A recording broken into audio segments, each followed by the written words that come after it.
The reading that I chose today is from the first book of Kings. It's about the prophet Elijah. Elijah is one of only 2 people in scriptures who never died. He was taken up in a fiery chariot to heaven.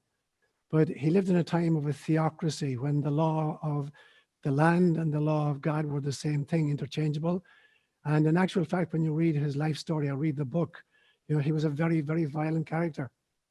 In this story right before the piece I'm going to read, he had just orchestrated the murder of 450 prophets of another god called Baal by literally cutting off their heads at the brook Jabbok. And then the queen, who was a devotee of Baal, told him, my God do such and such to me if by this time tomorrow I don't have your head. So he ran and he hid in a cave. And then he complained to God that everybody was against him and he hadn't done nothing. So he's expecting an encounter with God, and here's what happened. And then in June of 2016, I wrote an addendum to that piece.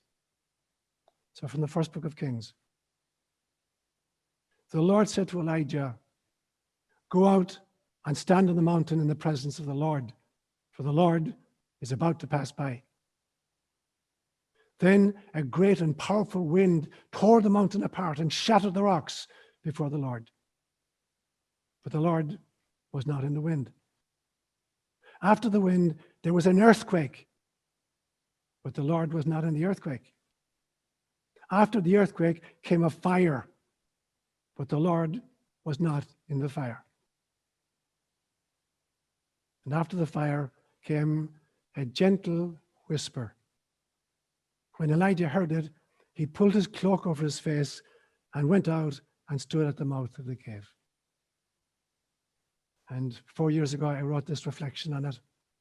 I call it, Elijah Will Come Again. In the vast empty space within the atom, a mighty wind is hurling the electrons about. There's an expectant hush, and a tremulous voice asks, "Is there anybody there?" A very gentle answer comes, "Yes, I am." In the vast empty space between the galaxies, a great earthquake is rocking the stars. Then there's an expectant hush, and a tremulous voice asks, "Is there anybody there?" A very gentle answer comes, "Yes, I am." In the vast empty space within the soul, a great fire is melting the ego. Then there is an expectant hush, and a tremulous voice asks, "Is there anybody there?" A very gentle answer comes, "Yes, I am." Words inspired by God. So by now you know the kind of the system. On the first Sunday of the month, I do a homily. On the second Sunday of the month, I do a homily. Then on the third Sunday of the month, I do a quick resume of the 2 previous homilies, and then open it up to a Q&A for the rest of the session.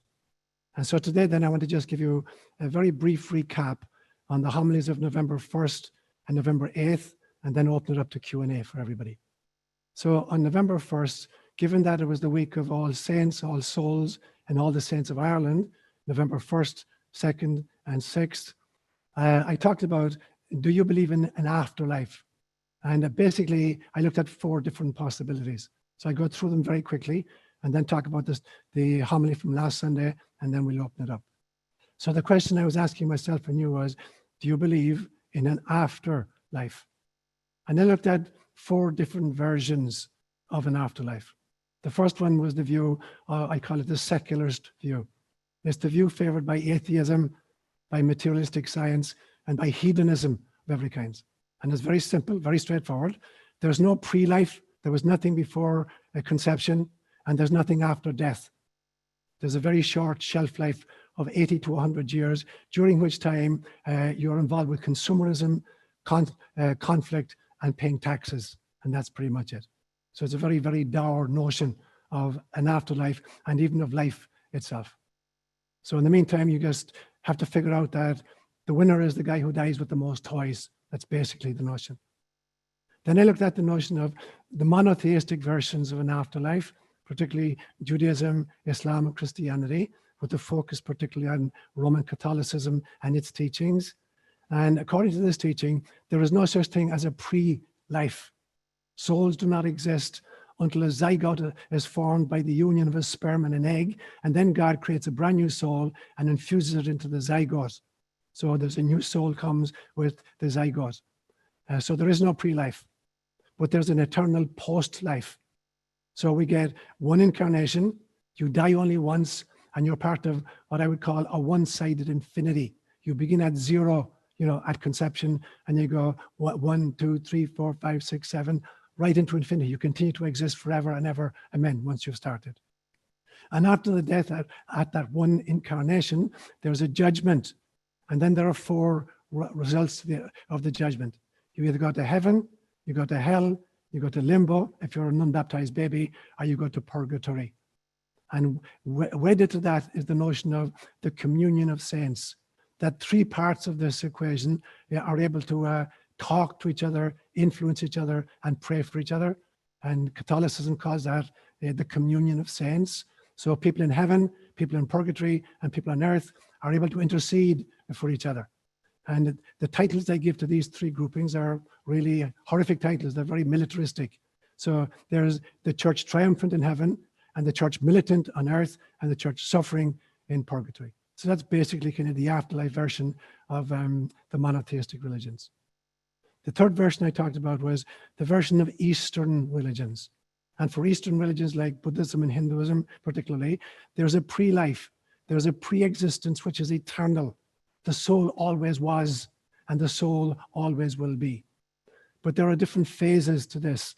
There's a pre-incarnational phase. There's an incarnational phase. There's a bardo stage between incarnations, and then there's reincarnation stage. So it's like a 2-sided infinity. You don't begin at 0 and go to infinity. You begin at minus infinity, and you continue right through to plus infinity. So it's a 2-sided infinity. And in this model, we get as many incarnations as we need on planet Earth and in other regions as well, other dimensions, other planets perhaps, until we really, really grok, particularly on planet Earth here, the human experience. And you can't get the human experience by just being born once into a particular body, whether it's male or female. You have to make a choice, whether it's going to be white or yellow or blue or red or green, whatever it is, whether you're going to be born into a rich family or a poor family, a Hindu or a Christian or a Buddhist or whatever. You just have one choice, it seems.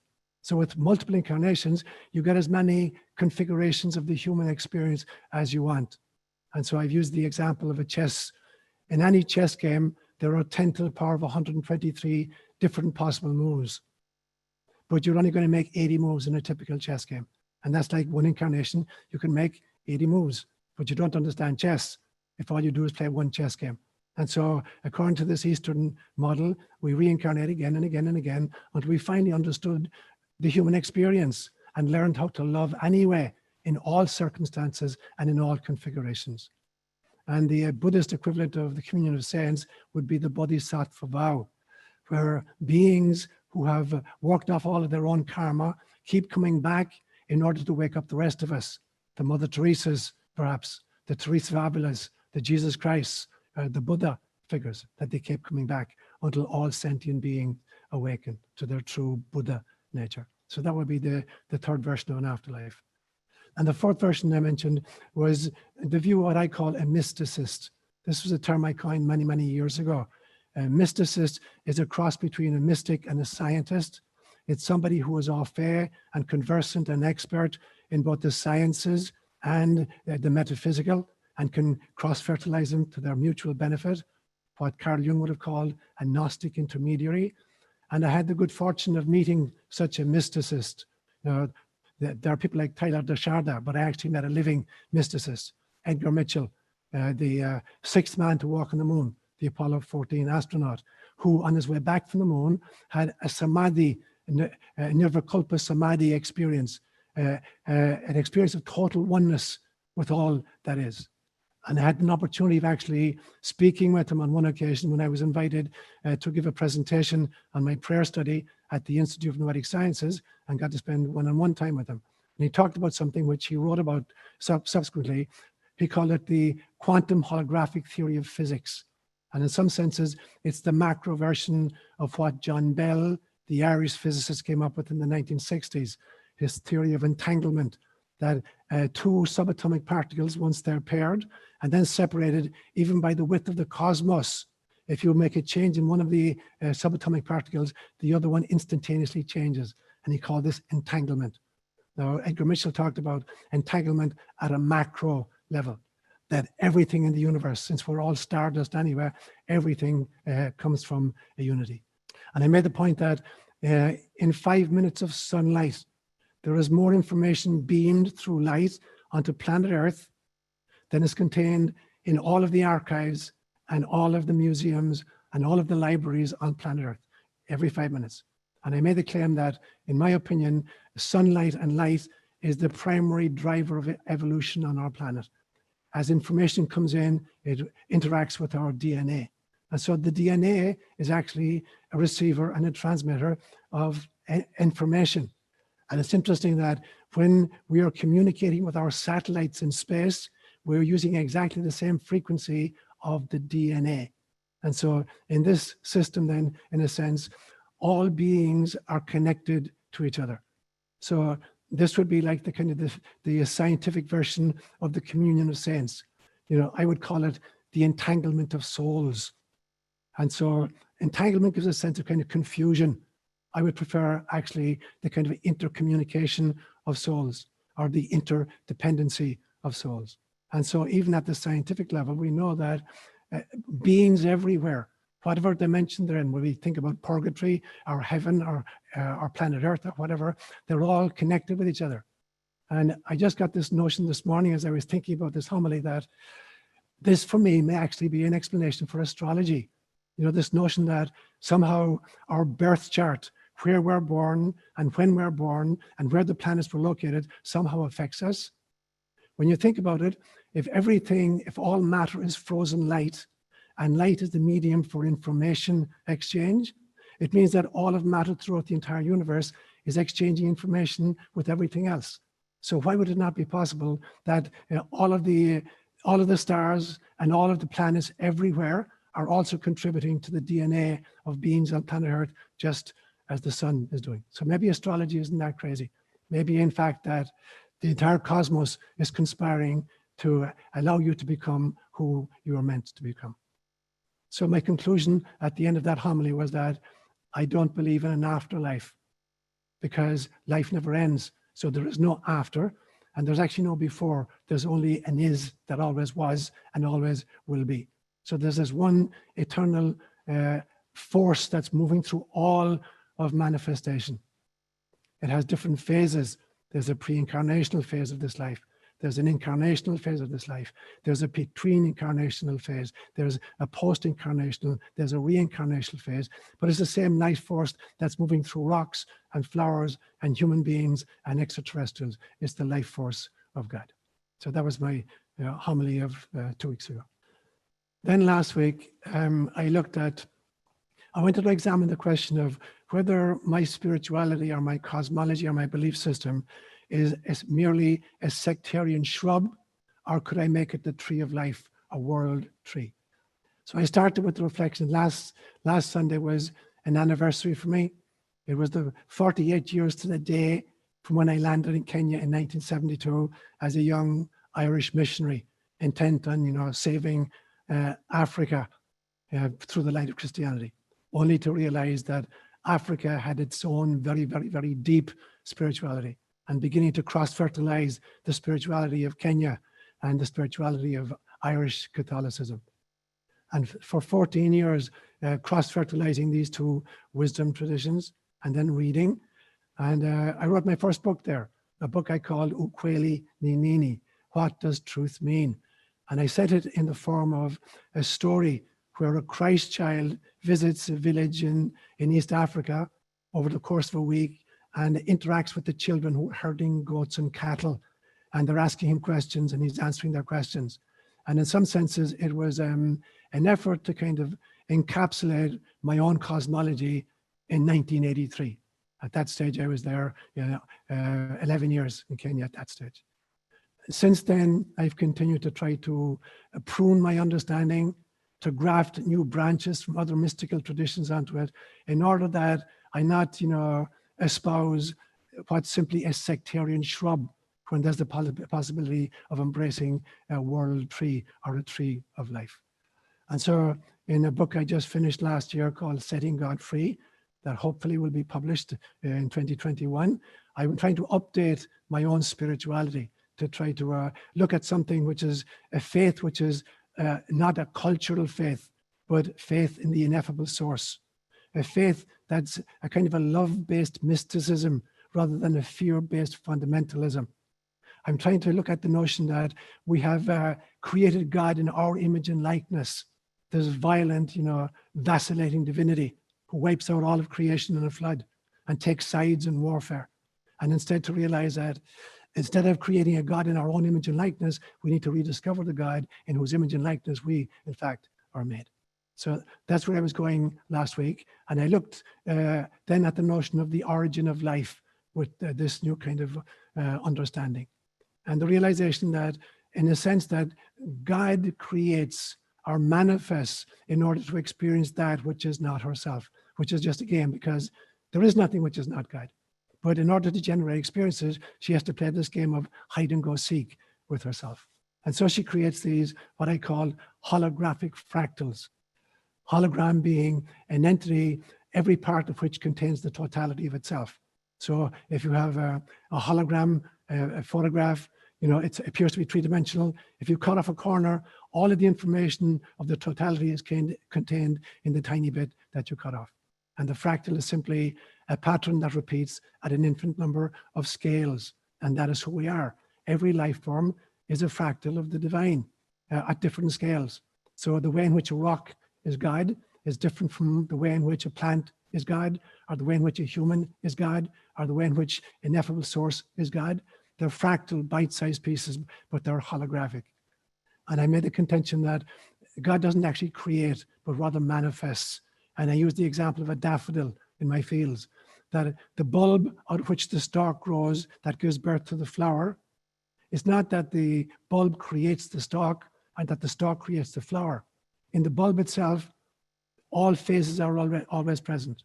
They lie there throughout the winter. And then come February or March, the stalk emerges and then the flower emerges, but they're actually part of the bulb. So it's a manifestation.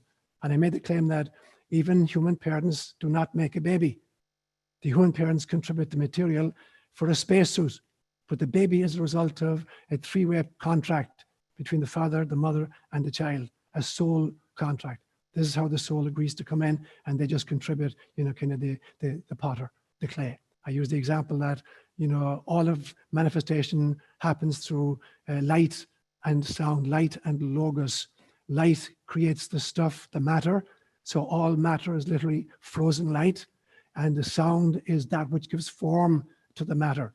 So it's like the potter at the wheel taking just the clay. The clay is the light, the frozen light. But it is the sounds of the potter's wheel that creates the shape, the individual form, whether there's going to be a vase or a cup or a chalice or a saucer. It's the potter that creates the form. So morphology and taxonomy and form is created by the logos itself. And so there's this great dance that happens between light and sound. And then in our journey back to God, I said that there's a shift, a very significant shift, where you go from evolution of consciousness, which is a pre-programmed evolutionary trajectory, to conscious evolution, where beings arise who can take control out of the further evolution of themselves and their planet. And it is a very dangerous stage, because with it comes the emergence of free will and technology. And when you free will in technology, you get the possibility of a nuclear holocaust or ecological degradation. So that's the stage we're at. It's a very dangerous stage of the evolutionary trajectory. And I made the differentiation between wisdom and knowledge. I claim that wisdom is information that is generated by the soul and processed by the heart, whereas knowledge is information that's generated by the senses and processed by the brain. Now, my brother Seamus rang me a few days ago, he and I talked probably 4 or 5 times every week. And he had been listening to this homily, and he reminded me of something that we both had discovered, a few months ago. And I can't remember who the teacher was who said it, but he said, wisdom is memory without the emotional baggage. I thought that was a beautiful definition of wisdom. Wisdom is memory without the emotional baggage. So wisdom is the way in which you harvest all of the experiences of your memory without attaching any anger to it, or fear to it, or blame to it, or unforgiveness to it. But there's a huge difference then between mere wisdom, between mere knowledge and wisdom. And I made the claim that the journey back to God begins with laughter, real, genuine laughter. Firstly, at myself, at the illusions under which I've lived, much of my life, the belief systems that I've had, until the veil falls away and you begin to see what really is. And then the ability to laugh at others, not derisively, but in the way in which a parent watches a little child learning how to walk by falling on her tuchus several times. It's laughter of joy that the child is learning how to walk. And then finally, laughter at the world, at the illusions that the world creates for us in trying to separate us from God, separate us from each other, and separate us from nature. And then finally, I believe that, ultimately, the last 3 stages on the way back to God are the following. It is love, knowledge, and being. And I made the claim that most of us think that we can't love somebody until we first know them. And I would make the claim that it's exactly the opposite. You cannot know somebody until you first love them. It is your loving of the other person that frees them up to be who they are, so that you can connect with the reality behind the ego, or the reality behind the persona, or the reality behind the mask. And for yourself and for myself, as we go back, it has to start with love. Love allows me to know who I am, who my neighbor is, who God is, and what my mission is. And then I'm free to be really who I am and why I came. So that's kind of a synopsis of the 2 homilies. So we'll open it up now to Q&A. Johanna. Sure. I don't quite know how to put this into words, but so you were talking about the information that's in light. Here comes my dog. Yes. And okay, so if there's all that information that's in light and it affects our DNA, you said that it connects or affects with our DNA. And I was reading or hearing right now that our DNA is actually changing. The whole world's DNA is kind of making a shift into, I don't know if it's called more crystalline or something, but if that is true, are we affected more by going outside into the direct sunlight? I mean, is there an interaction that occurs more fully or more deeply by being outside? And as a photographer and an artist, you work with light, and is this another way of working with light to try and be outside more in the actual real sunlight? So we know, for instance, that physical well-being is contingent upon getting enough, vitamins through exposure through sunlight. So we know that's true. We also know that we're living on a planet at the moment where the kind of electromagnetic shield, is undergoing some changes. So the possibility of UV radiation is a problem. So it's a question of trying to balance an appropriate amount of exposure. It's like any natural thing. Water is beautiful, but if you try to live in water, you're going to drown. You need to come out of it. Fire is wonderful because it's going to warm your house and cook your food. But if you get too near it for too long, it's going to burn you. And so everything has a kind of a point at which it's optimized. So we have to really realize that exposure to sunlight is to exposure to another modality. And we need to be able to be careful about how much and when, in what way we're exposing ourselves. But even reflected light from the sun. So one of the things we need to realize is that all light on planet Earth, basically, when you can kind of discard starlight and moonlight, the moonlight is just reflected sunlight. Starlight is very, very dim. But basically, all of the energy on planet Earth was actually generated by the sun. Oil was generated by the sun. You know, fire is generated by the sun. It's sunlight locked into kind of different forms.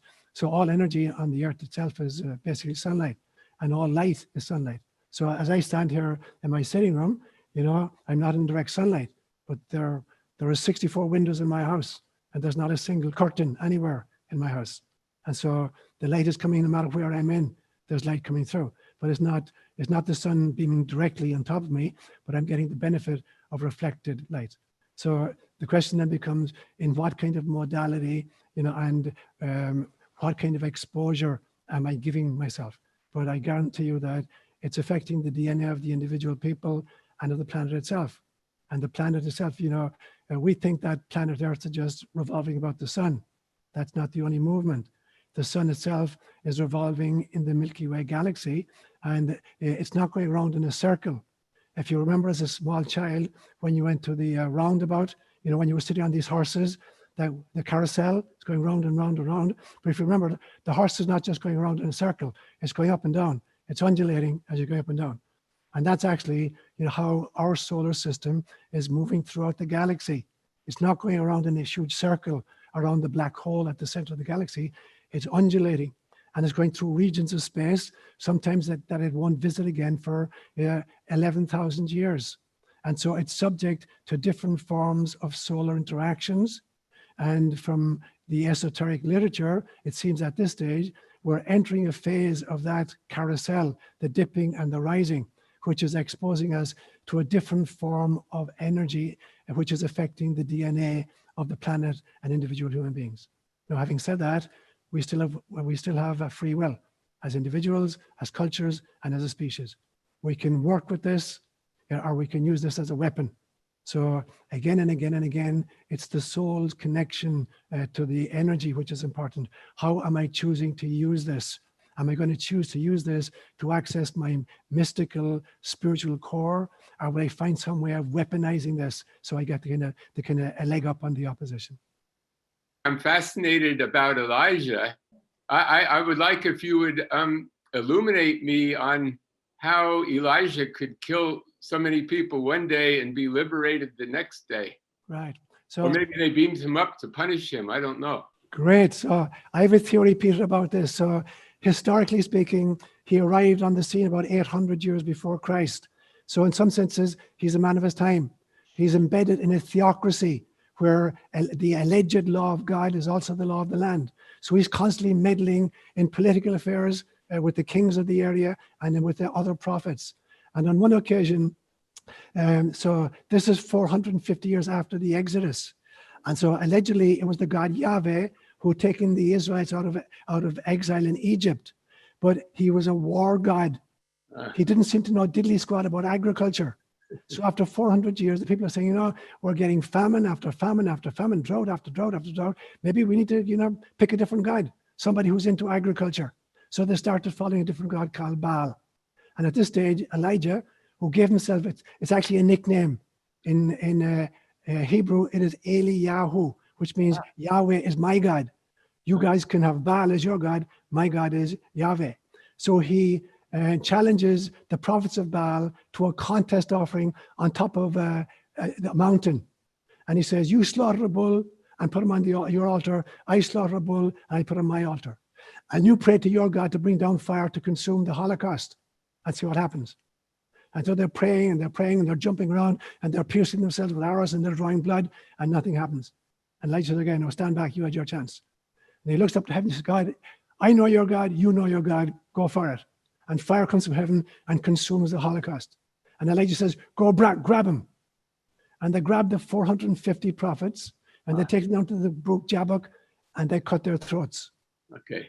Now, the next day, Jezebel, who was the queen in Israel at the time, but she's a Canaanite. She's not Jewish, and her God was Baal. So she said, may my God do such and such to me if by this time tomorrow I don't have your head. Oh. Now, I got this weird theory that karma, you have to live through your karma. So I actually believe that, so the king at the time was a guy called Ahab, the queen was Jezebel, and the prophet was Elijah. I think they came back, and Elijah came back as John the Baptist. And this is what Christ says. He says, John the Baptist is Elijah come back to life.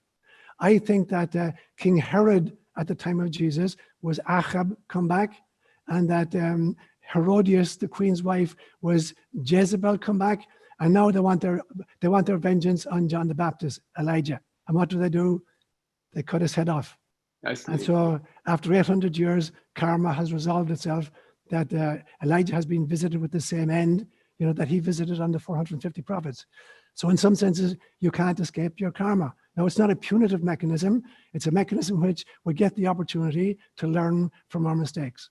So Elijah then is a man embedded in a culture of theocracy, who's constantly meddling in everything and who has no mercy on those who were opposed to his viewpoint. He believed in this one God, and anybody else who didn't, he had no respect for, which is pretty much what Christianity did, for several hundred years, with non-Christian religions. We led crusades across Europe, beginning in, 1199, and murdered first the Greek Orthodox, and then the Jews, and then the Muslims. And we kept that up for hundreds of years. And then when we'd finished killing the people outside that didn't agree with us, we started killing the people inside who didn't agree with us, with the Inquisition beginning in 1400s, murdering hundreds of thousands of Catholics who weren't Orthodox enough. And so the fact that somebody has a prophetic ability, in one arena doesn't necessarily mean that they're an enlightened being, or that they're not kind of people of their own time.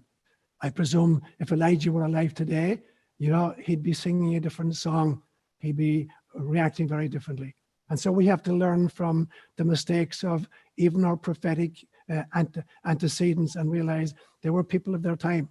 And so we can't judge them because they're embedded in a milieu in which that appeared to be the right thing to do. But looking back now, we know that we've progressed. And in 500 years' time, people looking back at our period will blame us for what we're doing to the planet, for instance, say, how could they have been so stupid? But we are people of our time. And it's only by making our mistakes that we're going to learn and hopefully evolve as well. So I keep saying to people here that we're at a bifurcation point on the life of planet Earth. Just like there was a bifurcation point between Denisovans, and other hominids, or between Homo sapiens, and Neanderthals. There's a bifurcation point coming between what I call Homo sociopathicus, which is people who are into violence, control, and Homo spiritualis, which are people into love and forgiveness and compassion. And every single one of us, is a contributor to that process. Through our thoughts, through our words, and through our actions, we're bringing about Homo spiritualis, or we're bringing about Homo sociopathicus. I have a question. It's related. It's kind of similar to Johanna's. I just wanted to hear more. I've been thinking this past couple weeks a lot about the idea of the information in sunlight and how it's larger than all the libraries on planet Earth, and how it's related to activating our DNA. And I think that's like the junk DNA. Yes. But they say that's like related to kind of our interdimensional. I just wanted to hear more info about that. I work out in the sun every day, and I don't feel smarter at the end of the day. That's because you're married. If you weren't married, you'd know you're smarter. That's a great question. If you can just expand on it, because ever since your homily 2 weeks ago, when I remember when I'm outside, it's like, oh, I do want to activate my DNA, and it just feels like it resonates so much. Right. And it also feels like it's beyond my conscious mind. So I don't know if you can expand on it in a way that's like, I just love this idea. It's been very inspirational to me since you offered it up, and I kind of want to like integrate it more, really understand I don't know if you can weave any threads together. And then a side note, the god Baal that's in our last name, Hannibal. It means like devoted to God. It's Phoenician, I think. I just wanted to make that little point, since I think for a lot of my families here, that's like part of our last name is that. Okay. God. Well, let me maybe just begin with the second piece, the Baal part. Baal literally means master. And so there was a very brilliant Jewish mystic in the Middle Ages called the Baal Shem Tov, the master of the sacred name. And in Gaelic, you've heard about, it's mispronounced often as Beltane. In Gaelic, it's Bealtaine. And Bealtaine in Gaelic literally means Baal's fire. Oh. So you get, it comes through in the Celtic tradition, in the That's Hebrew. May Day, right? Isn't that May May 1? Day, Is exactly, the 1st of Altena? May. Okay. Bealtaine, Baal's fire, literally. Oh, okay. The beginning of summer for the Celtic world. Now to get back to your first question, for years and years and years, the notion of junk DNA didn't make any sense whatsoever to me. Nature Right. never throws up something which is redundant. It only throws up possibilities, and it depends on the environment, you know, to kind of harvest the possibilities. And sometimes the environment is able to harvest those possibilities, and sometimes it's not. And so when it hasn't harvested it, to the untrained eye, it's going to look like junk. You know, why would it be there if it isn't being used? It is not junk. It's only waiting for the appropriate environment that will call it forth. And so, for instance, I read about I heard an extraordinary interview done a few months ago with a scientist, one of the guys, I think it was at Caltech, who had actually invented the rover, the one that's, you know, rolling around on Mars right now. He was the genius, the engineer behind it. And he's been interviewed on radio, and he was asked, can you do any scientific studies in space where you're not subject to gravity? He says, yes, we've done scientific experiments. And the guy says, what about medical experiments? Have you done any medical experiments in space? So you're not subject to gravity? You know, he says, yes, we've done medical experiments. And what we found out is that there are portions of the junk DNA that can only get activated off planet. Oh, wow. But they're not subject to gravitational, you know, other factors on the environment. And that told me two things. It told me, firstly, there is no such thing as junk DNA. Right. There's only DNA awaiting the appropriate environment. And in this instance, the appropriate environment was off planet, because we are off planet entities. Every single atom on planet Earth and in our solar system was the result of a supernova 9 billion years ago, when previous generations of stars exploded and scattered their biochemical elements into the cosmos.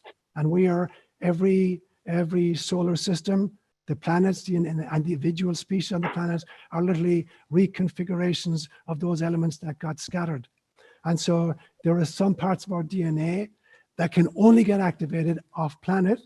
Or when I talked about this carousel, where we're not going around in a circle, we're like on the horses riding as we go through different regions of space, still attached to the Milky Way galaxy. We're encountering different environments which are activating the DNA and the quote unquote junk DNA. Now we can accelerate that process, obviously, by our own spirituality, by meditation, by time spent in nature, by watching little children at play, because they're totally clued into that. And so there are many ways in which we can assist and amplify what's happening naturally because of a cosmic realignment of the planet. So I have a question following up with my sister about the entanglement of particles and this fractal aspect. And the concept that I've also heard you talk about in regards to intergenerational healing and healing on behalf of our ancestors. And can you just talk a little bit about this idea of tapping into, I remember once hearing about this type of bamboo that originated somewhere in Asia that has now been exported, and it like blooms once a century at the exact same day, no matter where it is on the planet, the exact same moment it blooms. Really, it's that same consciousness of if you split a plant, you know. And so just this idea of us being able to really apply this completely, you know, I guess the ability to activate cells amongst others, or I think you're understanding, like, you know, just the past and present and future, and our capacity to genuinely tap into shared molecules and particles or DNA of our ancestors, and be able to address issues that might still need support, specifically on a lineage. So you've asked a bunch of related questions, Kizzy, so I'll try and get into them. Firstly, I want to just point you at the work of a brilliant biologist called Rupert Sheldrake, and his notion of, he's called Rupert Sheldrake. He was a scientist in residence at the Institute of Medical Sciences for many years, a British biologist, brilliant guy. And he came up with the notion of what's called morphogenetic fields, or morphic resonance. And morph, it just literally means, it's the Latin word for form. So he believes that nature has inbuilt patterns that repeat. And so nature always loves to repeat a winning pattern. So when nature comes up with something that works, it tends to repeat it again and again and again. I give you just two simple examples. So nature comes up with the idea of eyes. The eyes were invented for 545 million years ago. So 1 billion years ago, there was no color on planet Earth. 1 billion years ago, there was no color on planet Earth. Because 1 billion years ago, the eye had not been invented. So there was no mechanism to infer color from the electromagnetic spectrum. And it is the witnessing consciousness that calls into being that which is potentially out there. And so 545 million years ago, a tiny little creature called the trilobite was the first to invent an eye. And nature saw, wow, this really works. Eyes really work. And so thereafter, it started giving eyes to a whole bunch of other species.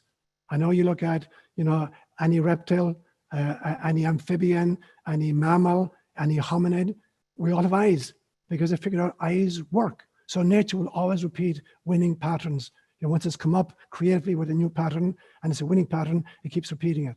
And that's kind of morphogenetic fields that he's talking about.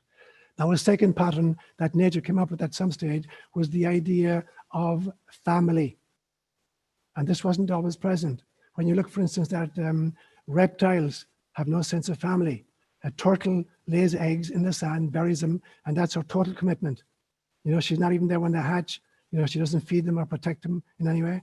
The same thing with snakes. Snakes lay eggs and then they're done. And so it means that the offspring are really kind of vulnerable. So at some stage, nature threw up the idea of a family, a way in which, firstly, particularly with the mammals, that mammals carry their young within them. And when they give birth to them, they still continue to protect them. And primarily it's the job of the mother to carry, birth, feed, and protect the child. At some stage, nature said, okay, let's do a revision of this. Let's do a two-parent family where there's not just the mother conceiving, carrying, birthing, nurturing, and protecting. Let's have a male figure, who's a provider of food and a provider of protection. So we create the kind of the nuclear family. And then you get the notion of the village as a family, that it takes a village to raise a baby. So again and again and again, you get nature recognizing patterns that work and continuing to upgrade them. The greatest upgrade of all is the realization that there is only one family in the entire cosmos. And I don't care whether they're people who have died, human beings who have died, whether they're souls in purgatory, whether they're extraterrestrials, on planet Zorg, whether they're extra dimensions. I don't care where they are or what they are. There is only one family. It's the family of God's self-manifestation before there was time. And all those beings are interconnected. And that's what I mean by the entanglement of souls, or the interconnection of souls. And therefore, in that model, time is totally irrelevant. There is no past or there is no future. There's just the present, which is called into being by the witnessing, observing consciousness, such as we find in quantum mechanics. It is the observer that collapses the wavelength, the wave of all possibility down to the specific particle outcome. And it is our observation, it is our cosmologies, it is our mindset, it is our prayer set, it is our soul set that calls into being the level of family for which we're prepared, with which we're prepared to engage. And so then time doesn't matter. So praying for your ancestors is as powerful as hugging them as if they were physically present to them now, or saying, I forgive you, or I understand what you had to deal with, and I can forgive what you did because of the circumstances in which you found yourself. That is the ultimate understanding of family. And that's the residual DNA. That is the DNA that still needs to be activated. And it's a DNA which is kind of the biochemical and the physiological and the neuronal, sequelae of spiritual awakening. And so healing is possible in any direction because there is only now and there is only here. So I want to go back to this question of junk DNA. If we think about being reincarnated in many different planets, galaxies, I'm wondering if that DNA that was potentially activated in other places, if we hold on to that in an earthly existence. I have for a long time thought that experiences of kind of translucence in bodies and things like that were left over from sort of an Atlantean experience or a Nemurian experience. And now I'm wondering if what it triggered for me this morning is maybe it's not that, but that it's more of this kind of cosmic potential for reincarnation, and that's the memory that we hold. Brilliant questions, Karen. So I think both pieces are correct, that there's literally a genealogical, physiological, handing down genetically from generation to generation or from culture to culture. I think that's true. But it's also important to realize that what we consider DNA, we're looking at kind of A, C, T, and G, the four kind of neuropeptides. We think that's what DNA is composed of. That's only the kind of the physical articulation. There's a DNA at many, many different levels. There's an etheric DNA. There's an astral DNA. There's a mental DNA. There's a psychic DNA. There's a soul DNA. And there's a cosmic DNA. And we're privy to all of those. All of those are influences. We think that we can kind of isolate the kind of the physical biochemical elements that we call DNA. And then we look at it and we say, and 96% of that is just rubbish. And so we're going to focus on this 4%. It's the same thing like with dark matter. Matter only accounts for 4% of what's in the universe. 96% is dark matter or dark energy. But we're building our cosmologies on the 4%. And even that on the electromagnetic spectrum. If you were to represent the electromagnetic spectrum as a line joining Los Angeles to New York, 3,000 miles, the visible part of that spectrum is the diameter of a dime. And still we're building our cosmologies and our scientific models on the diameter of a dime from an electromagnetic spectrum, which is 3,000 miles long, in a universe on which 96% of the material is unknown, or energy which is unknown. And that's just talking about the physical universe, let alone the etheric, or the astral, or the mental, or the psychic, or the soul level. And so DNA is present at all these levels. And the enlightenment process is a question of connecting with and activating all of those other levels of the DNA so that they work their way down finally even to the physical articulation of it. But not just to focus on the physicality of it and think, if we work with that, we're going to make great progress. We'll make progress, but not the kind of progress we could make if we begin to kind of identify and connect with, and articulate all of the other levels of DNA, which are part of our hegemony and our birthright. Yeah, it's awesome. Yeah, thanks. I'd like to call on Carol. Unmuting you now, Carol. Go ahead. Hi, Seán. Hey, Carol. So while you were speaking, I got a hit that part of this this whole cancer treatment is possibly transmuting my DNA. Okay. That I'm having my own rebirth within a birth, if you will. Beautiful. And that rebirth is kind of like being a baby all over again, in a way. Yes. I mean, look at my hair; it's growing back. Okay. So I'm like a baby, and hopefully this is connecting me to all souls, to the oneness of isness. And it was just a great hit from you this morning. So I appreciate your talking about that. And I wonder what you think about that, birth within a birth. I think that's a brilliant insight, Carol. And you're absolutely right. We are constantly giving birth to ourselves. So there's a great passage in Matthew's gospel and Luke's gospel where apparently they're saying the same thing, but they're using slightly different words, and therefore there's a huge difference in their meaning. In Matthew, Christ says, you must be perfect as your heavenly Father is perfect. And then Luke's version is, you must be compassionate as your heavenly Father is compassionate. Now, they're both writing in Greek, but Jesus would have been speaking Aramaic. And the Aramaic word for compassion is rachamim. And rachamim is the plural of the Hebrew word, of the Aramaic word for a womb. So here's Christ saying, you must be womb-like as your heavenly Father is womb. Now, even the word womb, even the word father in the Aramaic, it's awon. And awon can also mean birthing principle of the cosmos. It's not a gender specific noun. And so what Christ is saying is you must be womb-like, just as the birthing principle of the cosmos itself is womb-like. So what does it mean? What is a womb? A womb is that which conceives, carries, and gives birth to life. But it can do it many, many, many times, not just once. And therefore, I believe that Christ is saying perfection is being committed to the purpose for which we incarnated. Perfection is not about a stainless steel sinlessness. That is not perfection. The word in Greek is telos, which means to be attracted towards a goal. We get the English word teleology from it. It means to live one's life in a commitment to a purpose or to a mission. So now you bring Matthew and Luke together, and they're saying the same thing. Perfection is about birthing again and again and again until finally you give birth to your real self, which is not your physical articulation. It is your soul self. And then finally, until you give birth to God.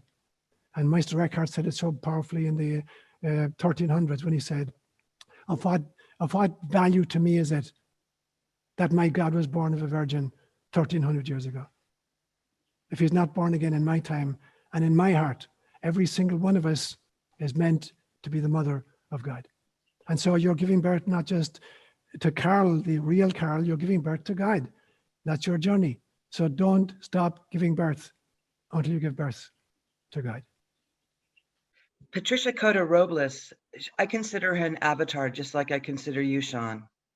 She channels in from the company of heaven, and she recently just gave her World Congress on illumination. It ended up being free because of the pandemic, which was kind of one of these unexpected advantages of what we're going through. And she talked about, this is the time of the shift of ages. We are shifting into a higher illuminated state of consciousness.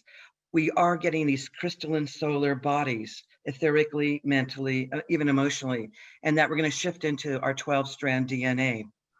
And she says, the most exciting thing is we're actually breaking the bond of our enslavement codes from our karmic birth template, all the programming we've had downloaded into us.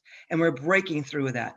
The whole planet is going through a reboot, and we're with that reboot. Everything on planet, everything is shifting. And we have been preparing lifetimes to be here to do this sacred mission together. She's bringing in the divine feminine. But it's all happening, and it's always going to look darkest, and we're going through all these existential crises, but we are here to do the work out of love and light. Love and light, that's it. Right. That's beautiful. It's beautiful. I agree totally with her. And I've said to you many, many times that in the Celtic calendar, there is a very different relationship between light and dark. You know, typically in the West, we think that the dark is evil and the light is good. In the Celtic system, it is the darkness that gives birth to the light. And so with Samhain at the 1st of November, the darkness begins, but it's the darkness of the fecundity of the womb getting ready to give birth to life, particularly in Imbolc on the 1st of February, and especially in Bealtaine on the 1st of May. And so for the Celts, you know, light and dark dance together as partners. They're the god and the goddess, the archetype of nature and the archetype of culture dancing together. So we have to realize that the labor pains of giving birth to the new, you know, are difficult. Any woman who's given birth knows it is difficult. You know, can somebody take this pain away or stop this pain from happening or whatever? But, you know, Christ says a woman's pain on childbirth gives way to the joy that she's brought a new life into the planet. And that's somehow in the middle of all the pain and all the agony and all the confusion, that we have to hold that vision that we volunteer to be here now. We're not here by mistake. That things didn't just take a kind of a sudden left-hand turn unexpectedly. We knew what we were signing up for, and we signed up in order to be kind of Marines, in a sense, on the beachheads of Normandy, in order to kind of create Christ consciousness or Buddha nature for our times. So what do we have to do to kind of stop thinking negative thoughts, stop judging anybody, stop speaking negative words, stop doing negative things, and only speaking and thinking and doing that which brings light to the world? That is our job, to hasten, because we can slow down the birth. If a woman doesn't work with the contractions, she lengthens the labor and makes it much more difficult. If she knows how to work with the contractions, it speeds up the birth and is far less painful. If we can work with the contractions of our times, we will much more quickly birth a world of love and of light. Yes. Great, guys. Thanks a million, guys, for your patience. So let's continue with our Eucharist.